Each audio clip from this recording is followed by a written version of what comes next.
I heard that your life has been one of extreme hardship and challenges. It seems that suffering is a prerequisite for awakening. But my life is comfortable and I do not experience suffering. Is there any chance for me to awaken?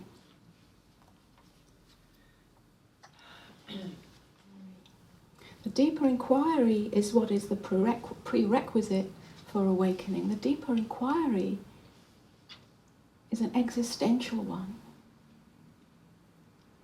The deeper inquiry is the seeing not just of the story of difficulty, the story of hardship, the story of suffering, or the story of comfort, ease, and relative fulfillment and happiness. It's not about seeing the story, it's about seeing the story maker.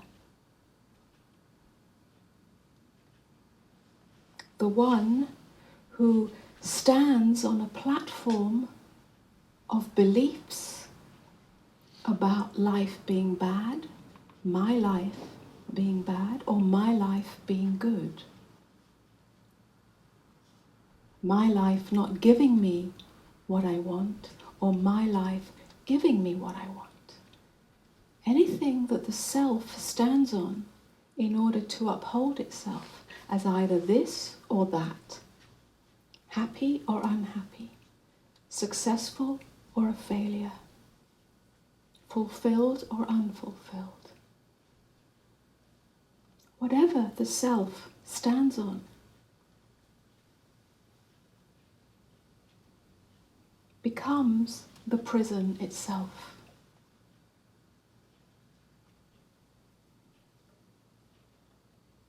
The deeper inquiry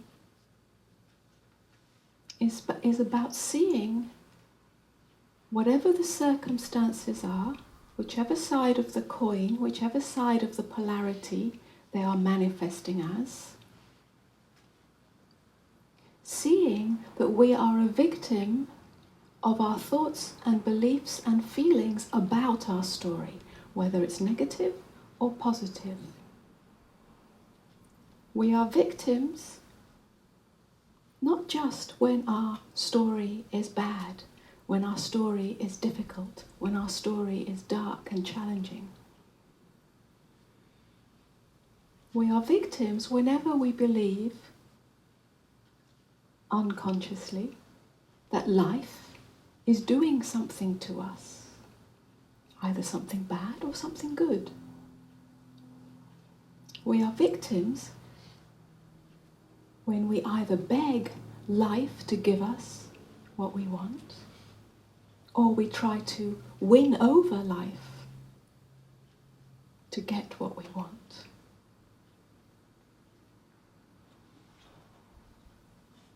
When we start to see that, when we start to see that either our begging or our fighting, and that fighting can be an efforting, when we start to see that both of those ways of being bring no fulfillment, but keep on feeding that part of us that we can call the egoic self, that either wants to run away or wants to move towards. When we start to see that, we start to see that that is suffering. We start to see that that is the prison. We start to get tired. We start to get tired not just of the story, but of the story maker.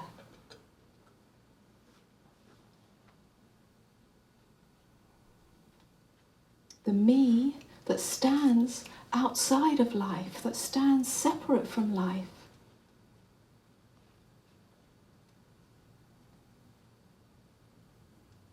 That is the victim. Eventually that becomes exhausting.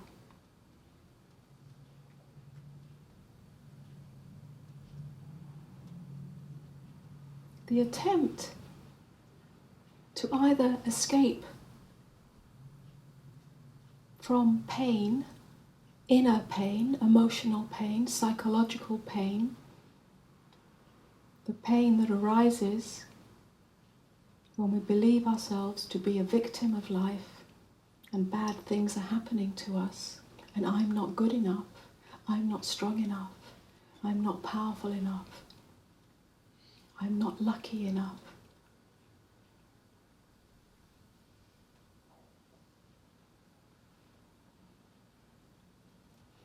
Or the pain that comes where we're constantly trying to complete ourselves by acquiring more and more from life, more happiness, or more fulfillment, or more love, or more recognition, in order to create a comfort zone, a safety. When the pain of that constant moving away from or moving towards reaches its peak, when we're sick and tired of carrying that burden,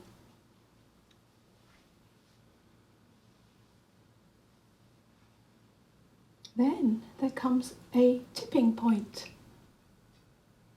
That tipping point is the possibility of waking up out of that dream of me and life. Waking up out of the dream of separation.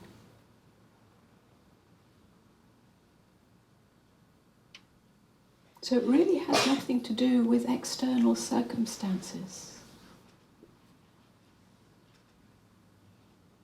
but everything to do with internal circumstances.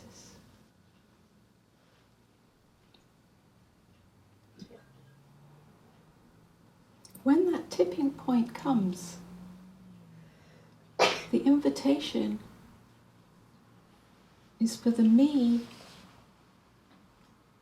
that stands outside of life, for that me to fall into the unknown, for you to stand at the edge where mind cannot go, mind cannot control, mind cannot manipulate the outcome, mind cannot find a safety net or a platform to stand on.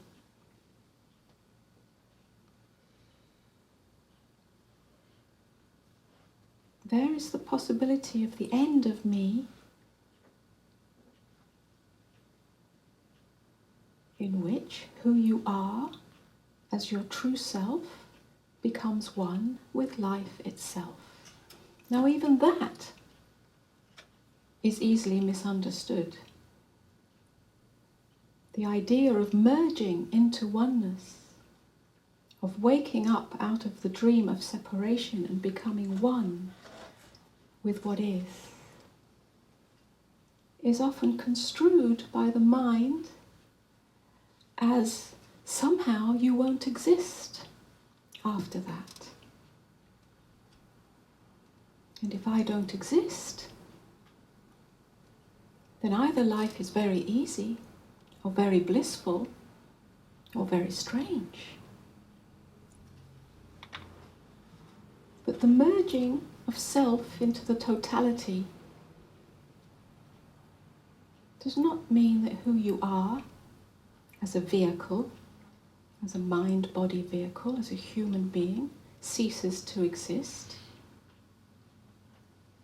But the separation between you and life ceases to exist. It is the end of resistance. It is the end of resistance to any part, any aspect, any moment of your experience. It has nothing to do with circumstances. The circumstances may be challenging, or they may be very easy. But it's the end of resistance. It's the end of division. It's the end of dividing your experience into good and bad. wanted and unwanted.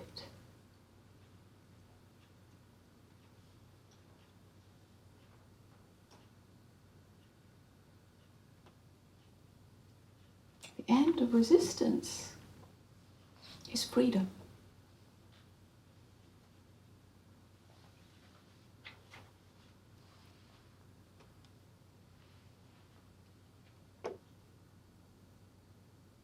We often think that we need to resolve our woundedness.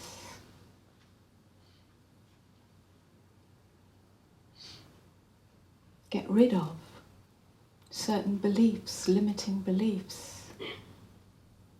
Become more of something. Have more self-esteem. Be stronger. Be more peaceful. Be more spacious. Be more present. But that's not freedom. That's still the acquisitive self. There is still a division, a divided state. Freedom comes when there is no attempt to change anything. But neither are you a victim of that which is appearing as your experience. There is a deep intimacy and an openness in which everything is allowed. Everything is welcomed. You are no longer separate from your experience. Everything is God. There is no God outside of you. You come to know God when there is no more resistance. Because you are that. And life is that.